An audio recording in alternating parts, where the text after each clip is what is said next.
Hi students, this is Suchya SST teacher and now teaching you the 10th and the last chapter of Civics class 7 and the name of the chapter is Struggles for Equality. In the book of class 7th, you have read about few people who have faced inequalities at every step of life. They have fought constantly to achieve equality. And the examples of them are the case of Kanta, who is the domestic worker, then the Ansaris, who are looking for a place on rent, Milani, again a domestic worker, and Swapna, who works for the cotton growing plants, which means that all these people are fighting against the inequalities of the society in their own small ways. But we have to understand that more than them, there have been people like Rosa Parks who have actually gathered all the strength to stand against the inequality, to act as a leader, to fight against the injustice in the society, and who have set an example for others to see that equality comes in the society. Now, when we talk of the Indian Constitution ensures equality. It says that all people are equal in the eyes of law and all of us have the right to vote and contest election. But does equality means equality of the ballot box? It just means that I am casting the vote, contesting the election, but what about other inequalities that are prevalent in the society?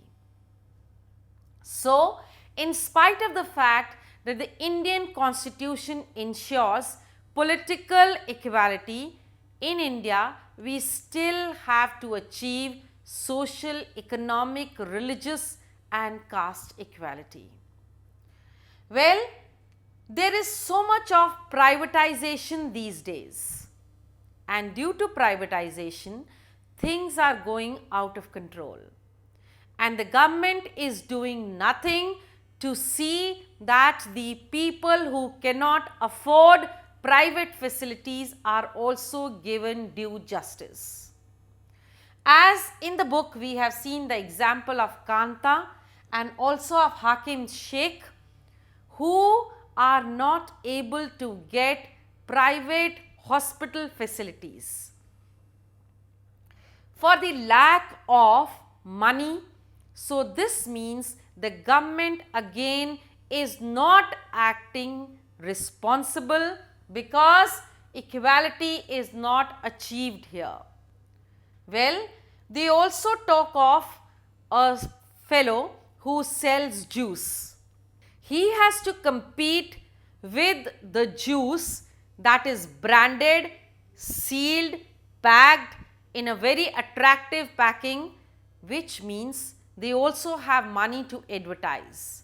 Therefore, there is no comparison between a juice seller who is selling the juice in the open market and the branded juice which is sold in the international market.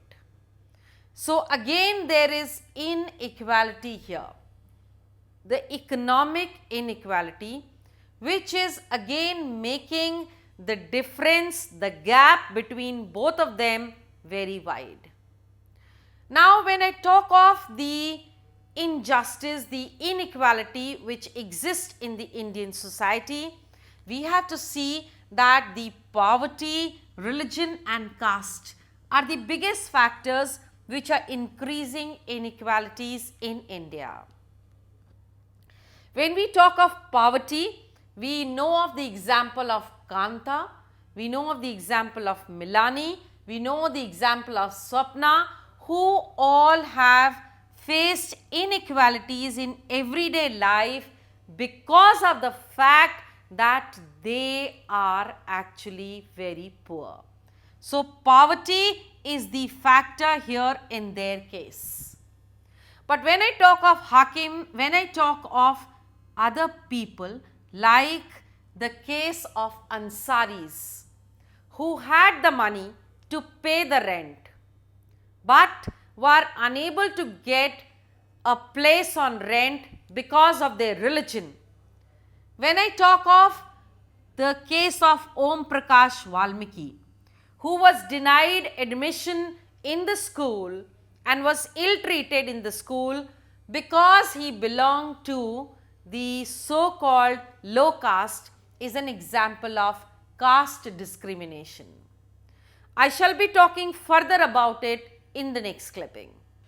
I was talking about the inequalities in the previous clipping, and I spoke of the inequalities based on the poverty, based on religion, and also based on caste.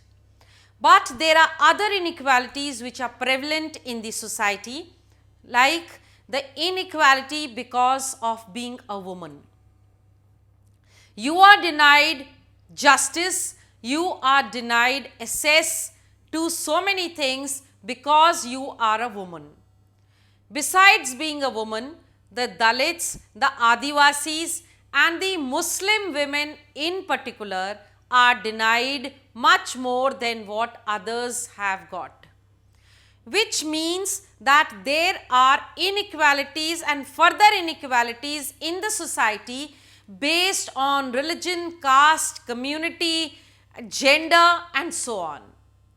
And thus, that thing which the Constitution of India clearly states, that all of us are equal in the eyes of law and all of us should get what we desire, is not being achieved by us. Now we talk for the fact of the struggles for equality.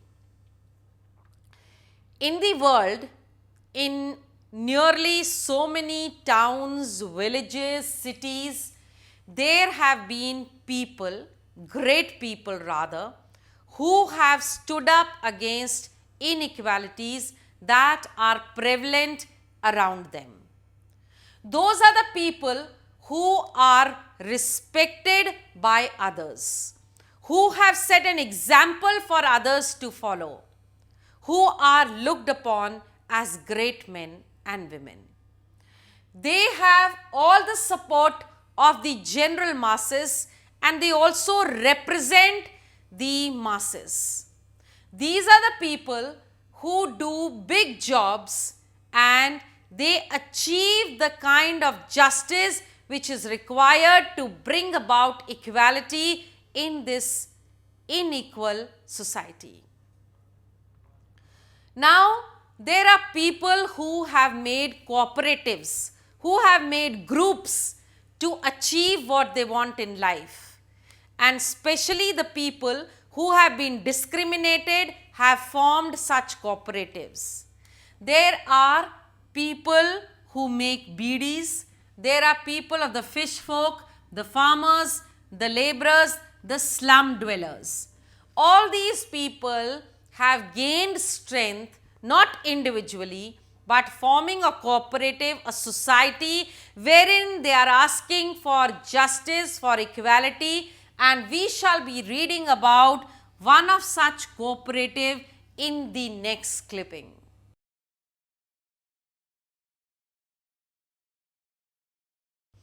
Now let's learn about the Tawa Matsya Sangh. Tawa is the river, Matsya means fish and Sangh means cooperation, cooperative unit. So here we see that the people will fight against the injustice that they had faced.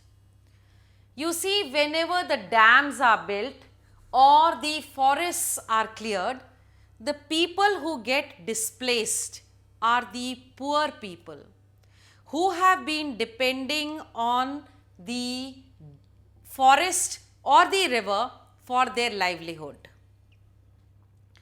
And when this is taken away from them, They find themselves in helpless conditions and are forced to get relocated in distant places, which makes them far away from their family, from the place where they originate, and is very painful.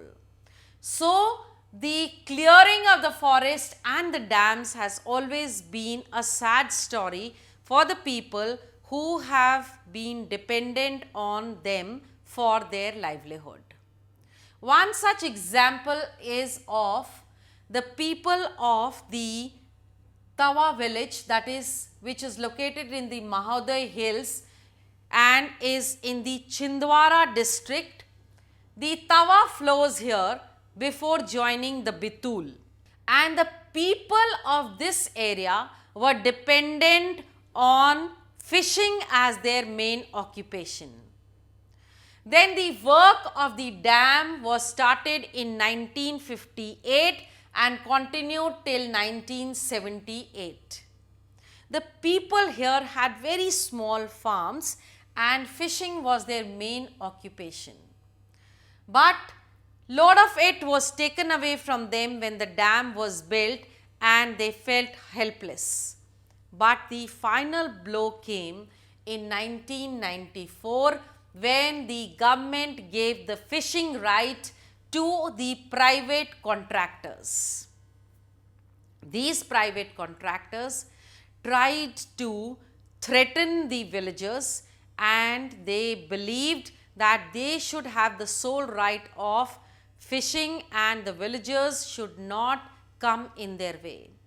This enraged the villagers and they stood united and acted against their newly formed enemy, that is the private contractors. This newly formed Tawa Matsya Sangh actually started with the rallies and the chakka jams. The government was forced to listen to the demands of the people, and thus in 1996 the fishing rights were restored to the people and thus they had the right of fishing in the reservoir. This is an example where the people, if stand together, can fight against the government, can fight against any injustice. But the only mantra is that you have to stand united in your struggle. And that is what the people of Chhindwara district did. They forced the government to restore the fishing rights to them, which had been there with them since many generations.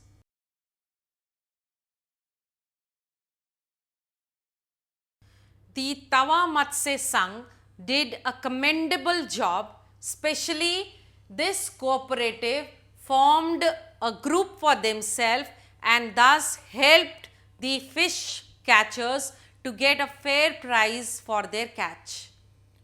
They also made the facility of good transport so that the fishermen could go and sell it in the market to get better price.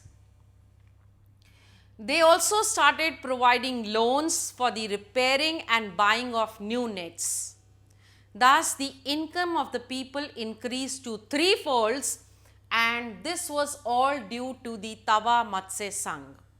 This is a good example where we can prove that we can not only fight against injustice, we can be good managers and we can also secure our livelihoods also in the times when there is a danger. Well, the Indian Constitution is a living document to equality, they say. The Indian Constitution, as I said at the beginning of the chapter, ensures equality to all its citizens. And thus, the people of Tawa Matsya Sangh also got the encouragement to fight against the injustice because of the Indian Constitution, as they had the faith that if they fight for equality, their fight will be in right sense, and thus they were able to gain justice. Of course, in India, the poor and the marginalized group are still discriminated, they still face injustice, there is a lot of inequality. The people have to fight a long war for the justice, there is a lot of struggle, but to ensure that there is dignity and self-respect of all the people, we have to ensure that the political, social, economic, religious constitution stating that equality comes into force. There are poets who have said that I still dream of equality, and I am looking forward to a time when I shall see, that is my eyes shall see, equality in all sense. When my feet will not have to walk long distance to get equality. When my poor mother who is sick will not have to actually wait for getting good medicines. When my children will be able to go to good schools. When everybody around me will be happy. When everybody will get the same kind of salaries. When everybody will be living in happy homes. When there will be no poverty. That is the time the real democracy will come to India. And we are waiting for that day, striving towards it, working towards it, and I am sure one day, children, all of you, because of the efforts of you all, India shall become a true democratic nature, wherein everybody shall be equal in political, social, economic and religious sense, and just not on paper that India is a free country with equality. Thank you.